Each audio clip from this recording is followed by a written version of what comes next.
जल्दी नहीं आते वरना देखो बच्चे रो रहे हैं, दिखाओ भागवत।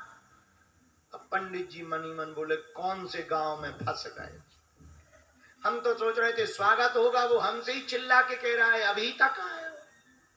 अब कहा तो तखत दो, बोले कोई तखत बखत नहीं है, यहाँ पे बैठो। तो एक पत्थर डला हुआ था जिसपे सरपंच रोज बैठ के पंचायत निपटाता था, उसी पत्थर पे पंडित जी ने कंबल बिछाया। बोले भाड़ में गया, टिकट के रुपया तो निकल लिया है। तो भागवत उन्होंने ली।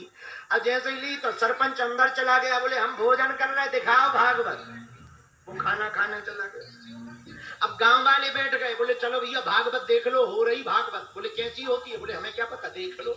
अब बच्चे भी ऐसे बैठ गए, दोनों पैरों में लेकर और ऐसे हाथ करके बैठ गए। अब सांप निकलेगा, अब निकलेगी चिड़ैया, अब निकलेगा कौवा।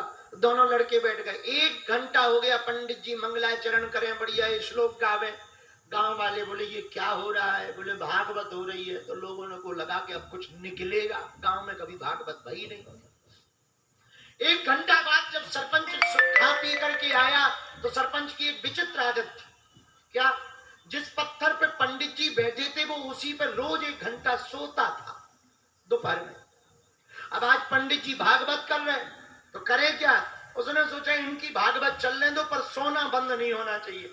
उसने क्या किया, पंडित जी की जांघ का तकिया बना दिया और लेट गया।